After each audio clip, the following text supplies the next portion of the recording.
뭐 오은영 박사님 같은 분들 있잖아요. 이래서 애 엄마들이 지금 미쳐버리는 거거든요. 이러면은 또 막 온갖 맘충들 다 나와가지고 뭐 떨고 제가 다 알거든요. 제가 지금 위례 신도시로 이사 왔잖아요. 여기 오면은 진짜 애 키우는 부모들이 진짜 많단 말이에요. 근데 야 진짜 세상이 진짜 미쳐 돌아가고 있구나, 이런 것들을 제가 많이 느껴요 진짜. 근데 저는 이런 문화가 생긴 게 금쪽이 같은 프로그램이 진짜 크다고 생각하거든요. 저는 결론을 어떻게 내렸냐면요, 제가 오늘 아침에 이제 뉴스 기사 같은 거를 보다가 이거를 봤습니다. 집 보여주는 수고비를 받겠다. 공인중개사들이 이제 임장비를 추진하려다가 이제 딱 걸려가지고 욕을 많이 먹고 있어가지고 이제 뭐 한 발짝 물러났다 뭐 이런 얘기가 있는데, 그냥 존나 좆도 말도 안 되는 소리를 하고 있는 거예요. 이게 뭐냐면은 이제 어린 친구들은 아직 모르겠지만, 어린 친구들도 이제 20대 초반에 막 이렇게 뭐 자취준비 막 이렇게 하고 할 때 뭐 부동산 한번 가봤을 테니까 뭐 이해하실 수 있는데, 예를 들어 우리가 집을 구할 때 이제 부동산을 가면요 집을 여러 개를 보여줘요. 근데 우리가 부동산에서 보여준 집들을 여러 개를 봐도 이제 내가 마음에 드는 집이 없으면은 이제 계약을 안 하면 됩니다. 여기까지 이제 무료예요. 그래서 어떤 부동산이든 내가 집을 구해야겠다 하면 어떤 부동산이든지 다 가봐도 되거든요. 그냥 네이버에서 뭐 검색해봐가지고 무슨 뭐 매물 올라온 게 거기 아래에 있는 번호에다가 전화해가지고 저 몇 월 며칠 몇 시에 집 보러 가고 싶은데 가능한가요 하면은 부동산에서 오케이 하면은 가가지고 그냥 집 보고 오면 됩니다. 이거는 뭐 돈 드는 게 아니에요. 그거를 이제 임장이라고 해요. 근데 하는 말이 이제 부동산 업자들이 이제 공인중개사 그 협회에서 이런 얘기를 했대요. 부동산 매물을 고객과 같이 함께 보러 다니는 일명 임장도 돈을 받고 해야 한다는 주장을 하고 있대요. 그러면서 기자간담회를 열어가지고 임장 안내는 중개활동에서 가장 핵심적인 업무임에도 불구하고 계약이 성사되지 않으면 보수를 전혀 받을 수 없는 구조다. 그래서 일종의 중개 상담료 개념인 임장 기본 보수제 도입을 통해서 중개 서비스의 질을 높이겠다라는 정말 헛소리를 해가지고 제가 이거를 보는데 정말 얼척이 없어가지고 여다가 인스타에 글을 이렇게 쓴 거예요. 그냥 본인들이 주장하는 거 오케이 뭔 말인지 알겠는데, 그러면 이 사람들은 우리가 어떤 매장 같은 데 방문할 거 아닙니까? 그러면은 이 사람들은 어디 갈 때마다 예를 들어 옷가게를 가면은 내가 뭐 입어보고 싶은 거 입어볼 수, 예를 들어 유니클로 같은 데 가가지고 엄청 많이 입어볼 수 있고, 직원 불러가지고 뭐 어떤 옷은 어디 있어요, 어떤 옷 어디 있어요, 예를 들어 뭐 다이소만 가도 뭐는 어디 있어요, 뭐는 어디 있어요 하다가 이제 직원들이 친절하게 설명도 해주고 뭐도 해주는데 마음에 안 들면 안 사고 나오잖아요. 그러니까 이제 공인중개협회장이라는 분은 이게 지금 문제가 있다는 거야. 그러니까 본인들도 이제 구경만 해도 돈을 내야지. 본인들부터가 솔선수범해야지. 진짜 말 같지도 않은 소리를 하고 있는 거예요. 임장 기본 보수제래. 그러면은 뭐 그 보험하시는 분한테 그냥 영업이라는 거에 정의를 본인들이 이제 재정립을 하려고 하시는 건지 영업과 사업이라는 거에 그 개념 자체를 무슨 아니 내가 진짜 최저시급은 들어가서도 하다 임장 기본 보수제는 내가 살다 처음 들어봤어. 심지어 이 공인중개사 이분들은 요즘에 전세 사기 이런 거 말이 많잖아요. 지들이 돈도 진짜 많이 받아요. 돈도 되게 많이 받아. 그러니까 퍼센테이지로 하거든요. 이거를 성사된 금액이 약간 퍼센테이지로 받아가요. 절대치가 수치가 있는 게 아니야 가격이. 그러니까 무슨 뭐 예를 들어 뭐 몇백억짜리 뭐 건물을 이렇게 거래를 한다면은 공인중개사는 이제 떼돈 버는 거예요. 근데 그러면은 우리가 공인중개사한테 오케이 그렇게 돈을 줄 수 있다고 쳐. 그러면은 어떤 이 사람들이 뭔가 보증을 해준다든지, 그러니까 뭔가 건물에 문제가 생겼거나 내가 사기를 당했거나 하면은 이 공인중개사가 같이 무언가 책임을 분담할 수 있는 거면은 나는 그 금액은 낼 수 있다고 봐. 근데 그런 게 아니란 말이야. 내가 계약을 할 때는 지들이 몇 퍼센테이지로 돈을 뭐 진짜 막 수천만 원 수억 원씩 또 가져간단 말이야. 진짜 큰 건에 대해서는. 근데 사기 당했을 때는 입을 싹 닫아. 이 사람들이 해주는 게 없습니다. 이게 말은 뻔지르르 해. 임장 기본 보수제 도입을 통해서 중개 서비스의 질을 높이겠다. 이게 이렇게 임장을 한번 뭐 보여줄 때마다 돈을 받기 시작하면요 이 사람들이 어떻게 보여주겠습니까? 그러니까 아예 인간의 본성과 정반대되는 얘기를 하고 있는 거예요. 거의 무슨 뭐 유토피아 같은 소리를 하고 자빠진 겁니다. 내가 부동산을 보여주는 만큼 내가 돈을 벌면은 우리가 어떻게 하겠습니까? 인간의 본성이 제가 추악하고 이기적이라고 했잖아요. 그러면은 집을 보러 온 사람들한테 최대한 많은 집을 보여주겠죠. 이 사람이 원하지도 않는데도 내가 집을 5개 보여주면은 예를 들어 한 50만 원 벌어. 보여주는 것마다 한 10만 원씩 받는 거야. 그러면은 이 사람이 원하지도 않는 집인데 굳이 기어고 찾아가지고 여기도 꼭 보셔야 돼요, 여기도 꼭 보셔야 돼요 하면서 오히려 10개 20개를 보여주겠지. 보여줄수록 이득이니까. 근데 지금은 이제 기본 급여가 없잖아. 그래서 이 부동산 업자들도 내가 최대한 고객이 원하는 니즈를 최대한 파악해가지고, 자기들도 시간이 돈이잖아. 그래가지고 최대한 니즈를 파악해가지고 알짜배기로 이렇게 보여주는 시스템이란 말이야. 이게 제대로 올바른 시스템인 거죠. 근데 이거를 완전히 인간의 본성을 완전히 정반대로 이해해가지고 헛소리를 하고 있는 겁니다. 이러면은 부동산 시장이 어떻게 되겠어요? 말 같지도 않은 소리를 하고 이거 보여주는데 너무 황당해가지고 제가 인스타에 이 동글을 안 쓸 수가 없었습니다.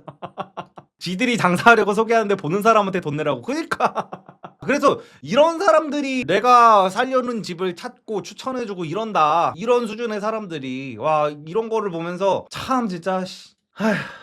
아무튼 이런 일이 있었고요. 그리고 다른 하나는 제가 요즘에 이제 육아를 하고 이러다 보니까 인스타그램 피드에 온통 그 육아 관련 피드가 엄청 많이 떠요. 그래서 이제 저는 육아 관련 정보들을 인스타에서 볼 때마다 전부 다 챗GPT에다가 물어봤는데 진짜 사실인 게 거의 없어요. 예를 들어서 인스타에서 어그로 끄는 진짜 개새끼들을 보면은 저는 이거는 진짜 개새끼들에 보거든요. 왜냐면은 애 아빠들도 그런데 애 엄마들은 아이가 태어나면요, 아이의 안전 이런 것 때문에 스트레스를 엄청 받아요. 이게 본능적인 거거든요. 성별의 약간 본능 같은 거예요. 그래가지고 이것 때문에 스트레스를 엄청나게 받는데 이 심리를 이용해가지고 자기 팔로워들을 모으려고 하고 결국에는 공구, 기승전 공구야. 예를 들어서 뭐 이런 게 있어. 무슨 뭐 위기감을 조성해가지고 아이의 황금 타임, 골든 타임, 지금 시기 지나가면 큰일 납니다. 돌이킬 수 없습니다.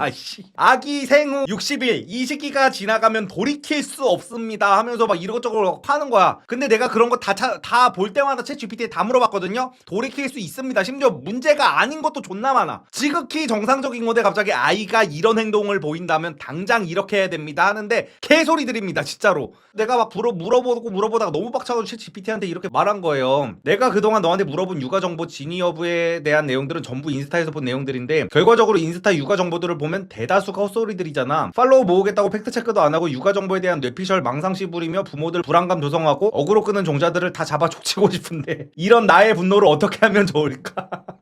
라고 했더니 챗GPT가 요점 정리합니다. 당신의 분노는 매우 정당합니다. 인스타그램 등 SNS의 육아 정보는 대부분 비전문가의 뇌피셜입니다. 검증되지 않은 정보로 부모들의 불안 심리를 이용해 팔로워와 수익을 올리는 구조입니다. 막 이러면서 막 블라블라 밑에 또 어쩌고저쩌고 엄청나게 나왔는데 진짜 문제인 게 뭐냐면요, 이게 비전문가들도 아니고요, 전문가들끼리도 말이 달라. 이래서 애 엄마들이 지금 미쳐버리는 거거든요. 예를 들어 뭐 오은영 박사님 같은 분들 있잖아요. 오은영 박사님도 논란되는 발언들이 막 종종 하기는 해요. 그래서 사람들이 뭐 정확하게 기억이 나지 않는 얘기는 제가 뭐 굳이 하지는 않겠지만 뭐 비판도 많이 받잖아요. 오은영 선생님의 솔루션을 들으면은 애가 금쪽이가 된다, 본인은 애를 어떻게 키웠길래 그러냐, 뭐 이런저런 비판도 많이 받잖아요. 그래서 이제 다른 육아 전문가들이 막 있어요. 오은영 선생님처럼 막 이렇게 그 분야의 권위자 아니면 뭐 의사 뭐 여러 가지 분야의 사람들이 나와가지고 얘기를 하는데 다 달라. 물론 일맥상통한 것도 있습니다. 아이의 무슨 애착 형성이 언제부터 언제까지가 중요하고 뭐 어쩌고저쩌고 뭐 이런 거 뭐 큰 틀은 되게 거의 비슷비슷한데 예를 들어 어떤 솔루션적인 부분이 있잖아요. 어떤 아이, 예를 들어 어떤 금쪽이를 봤는데 어떤 사람은 이 상황이 이렇게 해야 된다, 어떤 분은 이 상황이 이렇게 해야 된다, 오은영 박사님은 이 상황이 이렇게 해야 된다, 다 달라. 그래서 애엄마들이 돌아버리는 거예요. 이 전문가라는 사람들도 이 사람은 이럴 때 이 말을 하고 저 사람은 저럴 때 저 말을 하니까. 그러니까 저는 결론을 어떻게 내렸냐면요, 애가 막 그렇게까지 그러니까 막 이러면은 또 막 온갖 맘충들 다 나와가지고 뭐 개지랄 떨고 제가 다 알거든요. 애가 웬만해서 막 그렇게 큰일이 나지 않아 진짜로. 물론 무슨 뭐 영유아 뭐 사고 이런 것도 이제 당연히 우리가 조심을 해야 되기는 하지만 애를 무슨 뭐 진짜 뭐 너무 뭐 신주단지 모시듯이 이럴 필요도 저는 없다는 주의예요. 그러니까 너무 정보의 홍수의 시대, 정보의 과잉의 시대에서 우리가 살다 보니까 별것도 아닌 걸로 애가 막 큰일이 날 줄 알아. 그리고 거기에서 오는 대부분은 이제 자기네들이 이제 돈 벌어 처먹으려고 과장을 하는 경우가 대부분입니다. 애들 웬만해서 큰일 나지 않아요 진짜로. 그래서 이거를 보면서도 제가 너무 화딱지가 나가지고 이것도 인스타에 오늘 올렸었는데 그러니까 문제되는 것들이 막 그런 거라니까. 그러니까 오은영 선생님이 이제 욕을 먹는 이유는 그런 거예요. 그러니까 뭐 서구권 문화랑 우리나라 문화랑 많이 다르잖아요. 그러니까 이제 저도 싫어하는 게 약간 이거거든요. 예를 들어 얼마 전에 그 콘서트에서 어떤 여자가 논란이 됐었잖아요. 그 콜드플레이 콘서트였나? 거기에 가지고 어떤 여자가 콘서트를 하는데 자기가 잘 안 보이니까 그 남자친구한테 이제 목마를 태워달라고 해서 목마를 타고 이렇게 보면서 다른 사람들 시야를 막 가려가지고 욕을 엄청 먹으니까 외국에서는 안 그런다, 외국 콘서트에서는 다 그렇게 목마 태우고 이렇게 보는데도 아무도 뭐라 안 그러는데 뭔가 한국 콘서트 문화가 문제다, 약간 이런 식으로 얘기를 해가지고 욕을 엄청 먹었어요. 근데 그게 뭐 사실인지 아닌지도 모르겠어요. 저는 외국 콘서트도 안 가보고 한국 콘서트도 안 가봤어. 뭐 사실 여부는 모르겠는데 중요한 건 씨발 여기는 한국이잖아요. 그래서 저는 아기들의 어떤 그런 특성도 결국에는 이제 동양인과 서양인의 이제 사고방식이라든지 이런 게 좀 많이 어느 정도는 다를 수 있다고 저는 생각을 하거든요. 이제 문화 같은 것 자체도 다르고. 그래가지고 어떤 한국 정서에 맞게 이렇게 조금 바꿀 필요 막 이런 게 조금 있다고 보는 주의예요. 근데 막 너무 이게 교과서적인 얘기 위주로 이렇게 하다 보면은 그러니까 금쪽이 같은 거 보면 솔직히 여러분들 처맞아야 되는 애들도 있잖아요. 까놓고 말해서. 그러니까 보통 유튜버들이 이런 말을 못 하잖아. 그러니까 나도 말하기가 되게 힘들어. 또 잘못하다가 씨발 뭐 뉴스 기사 뜬다고 뭐 이러면은 또 뭐 유튜버 리섭 애들 뭐 처맞아야 된다고 발언해 막 이러면서 또 막 뭐 인사이트 뉴스 나올 수가 있단 말이야. 잘못 발언을 하면은. 아니 근데 씨발 막 금쪽이 보면은 애새끼가 부모 싸대기를 막 때리는 새끼들도 있어. 나는 저도 아들 키우는 입장이지만 만약에 우리 아들이 우리 와이프 싸대기를 때렸다. 저는 그거 못 참습니다. 아니 그걸 어떻게 참아? 그걸 어떻게 참노 진짜. 그날 아주 진짜 초상치릅니다 우리 집 진짜로.